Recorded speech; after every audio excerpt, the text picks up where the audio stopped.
think there's a lot of people right now looking for some form of a deadline when the NHL says, all right, so as of this date, yeah, we're not going to be able to do it. And it doesn't sound like one's coming.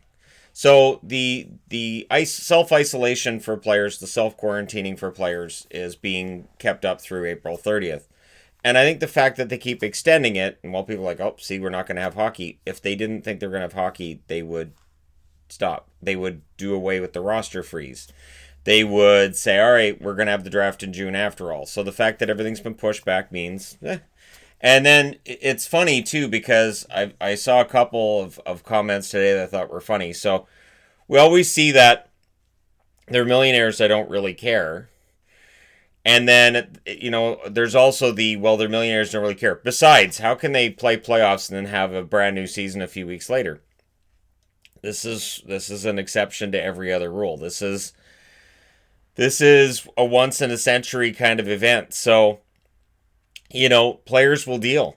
And we're in a situation right now where Bettman's saying maybe this summer that his guess, when he's asked for a guess, he says this summer, July or August, maybe we'll get some kind of hockey played.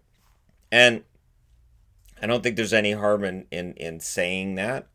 No league anywhere is saying, regardless of the danger, we're going to play. No league is saying that. Okay, maybe Belarus. No league is saying we're going to play no matter what the health experts say.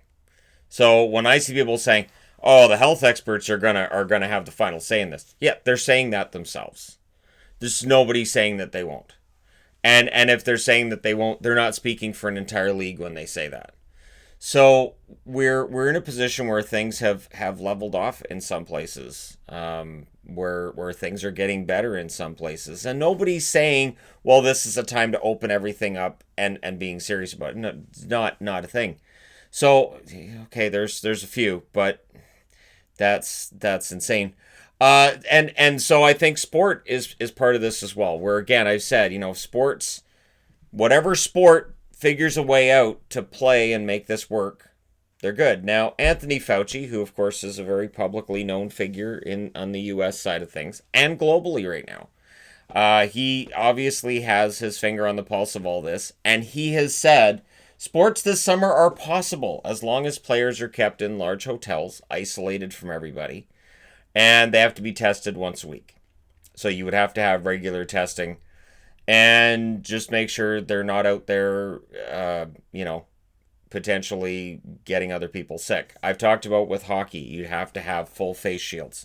You'd have to have a situation where players can't breathe on one another, basically.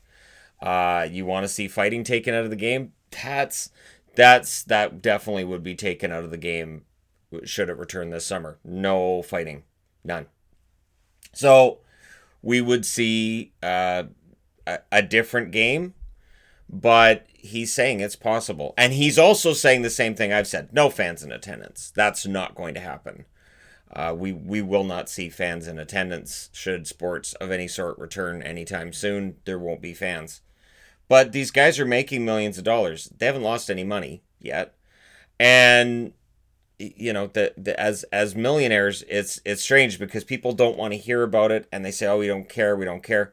Well, they've made millions of dollars now, and right? So, players are giving back. Players are doing everything they can to stay active right now with the idea that, it might be okay if we can come back. Well, not Doughty. Doughty's basically just, I give up, and, that's fine. So, and there are likely other players that share that same opinion. They're just not saying so publicly, but we don't know. We're in a once in a lifetime, hopefully, experience. We really don't know. We can only go by guesses and by models that change all the time. So as long as people continue to do what they want, what they're doing, we're okay. Part of the reason I'm staying home and I'm encouraging everybody to stay home, I kind of want to see sports come back. So if we all do our part, we can see it come back. So the fact that sports this summer is being talked about not just by the sporting figures in charge of each league, but that you see Anthony Fauci is a very public-facing figure of this, saying maybe by the summer, and that would affect the U.S. And I think on the Canadian side of the border, Might be more difficult to get permission on the Canadian side than on the American side, but Canada's numbers, while some of them are kind of scary, if you get into it, there's hope. And so as long as there's hope, you can still have, the potential for having games played at, say, 4 different locations. Again, players sequestered.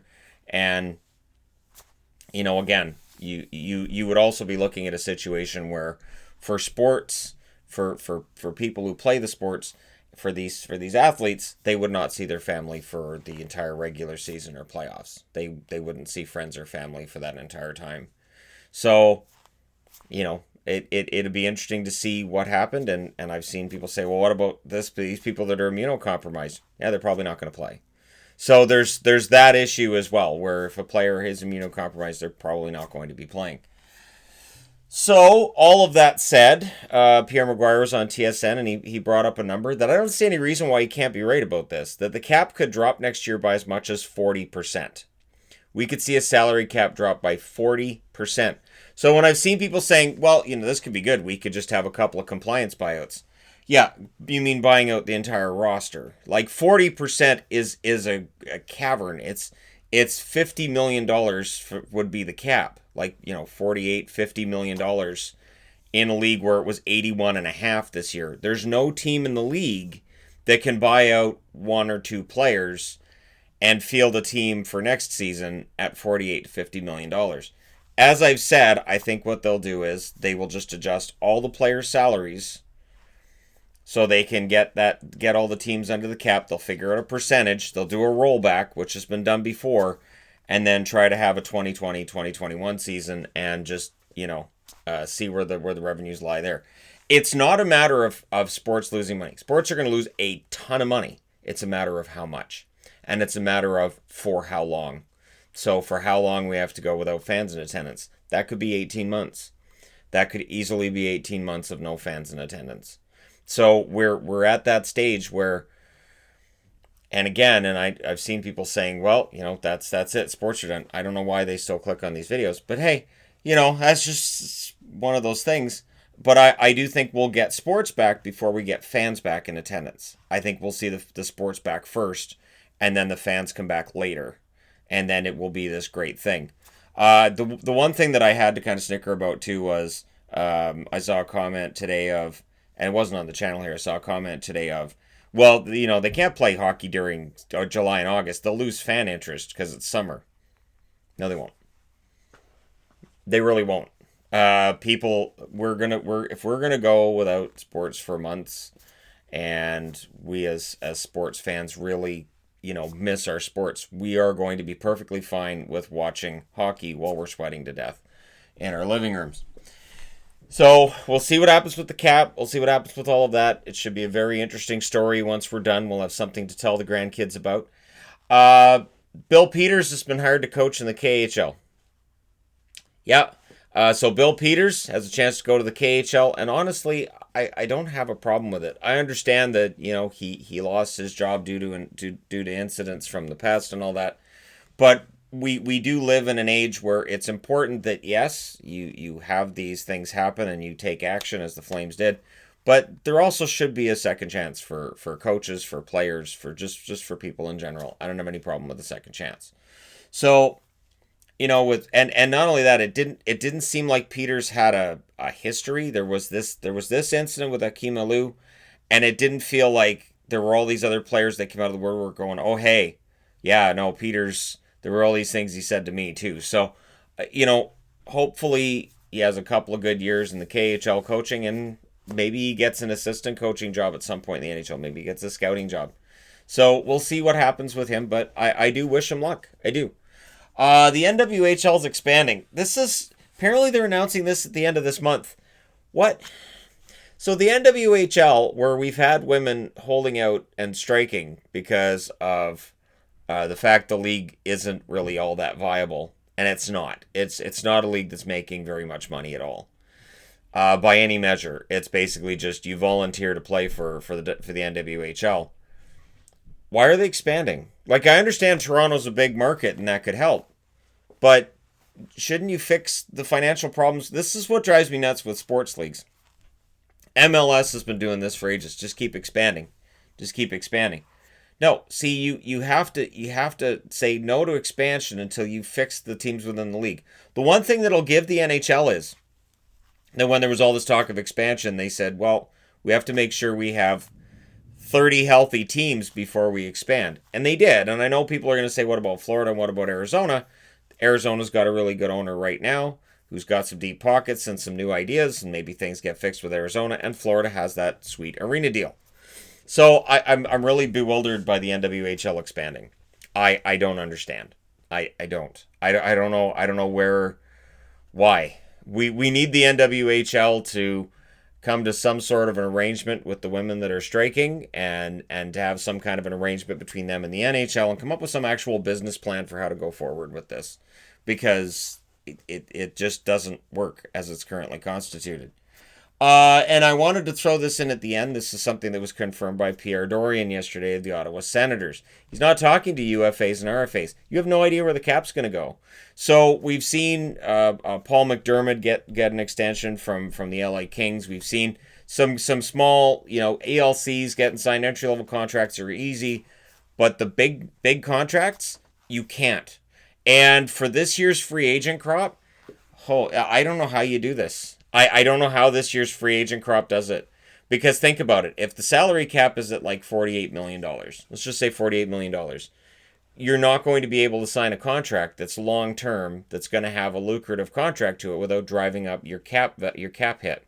So even if the first year of the contract's for like $3 million and then it's $8 million after that, well, the cap's going to balance that out and it's going to come out to a big number.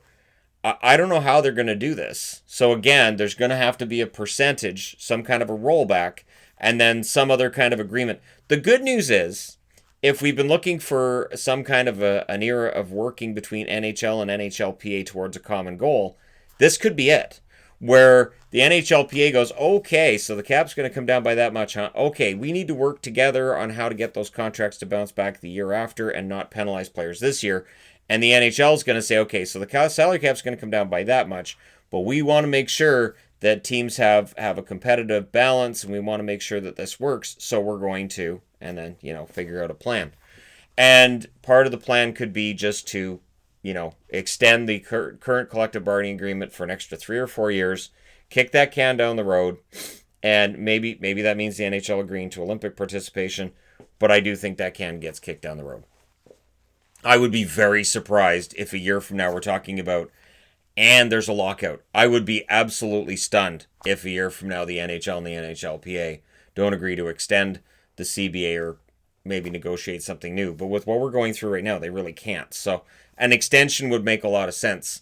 And then they're going to have to work on how the contracts are going to function going forward, and they have to work together. So this is good news for fans who don't want to see a lockout, I think. I think with all of this, when we get this figured out, and again, it's a matter of having, ability to test. I thought about that too last night. I thought, people get mad because they're like, oh, these tests are going to go to millionaires and everybody else can't get them. There's an easy way to fix that. So they would get access to tests in exchange for donating millions of dollars to the facilities that are producing tests to make sure that enough tests are produced. So you could say, okay, well, if a baseball player gets tested, that means 20 regular everyday Joes are going to get tested as well and have some kind of a situation like that. It's bizarre, and we'll get through this. I really believe we'll get through this, and I think that those of us who miss the whole sports experience, I think we'll appreciate it a lot more when it gets back. I know I will. I absolutely will. I will relish every minute of being able to watch sports that I love. And it is giving me a chance on the other channel to branch out a little bit and talk a little bit about baseball. And, think like during the summer, I could definitely cover baseball. That would be something I could do on the Entertainment Guy, and it wouldn't require every minute of my day. I could figure out some form of baseball discussion. Like I love pitching, so I could talk about which pitchers had a really, really good day and which ones are trending in the right direction and which ones aren't. That kind of thing. But anyways, just ideas I've been spitballing for people who are wondering, what's Shannon doing when there's no hockey on? When there's no sports on, it turns out that I just sit down and figure out a way to cover more and do more and make it all work. And thank you guys so much for all your support during this time. We will get through this. Like I said, I really do. I believe that. Do your part. Stay home. Stay safe as much as possible. Don't forget to hit like and subscribe if you're browsing your way through. You just happened upon this video. I'm very proud that this channel's reached 137,000 subscribers. That's fantastic. And I will talk to you guys again very, very soon.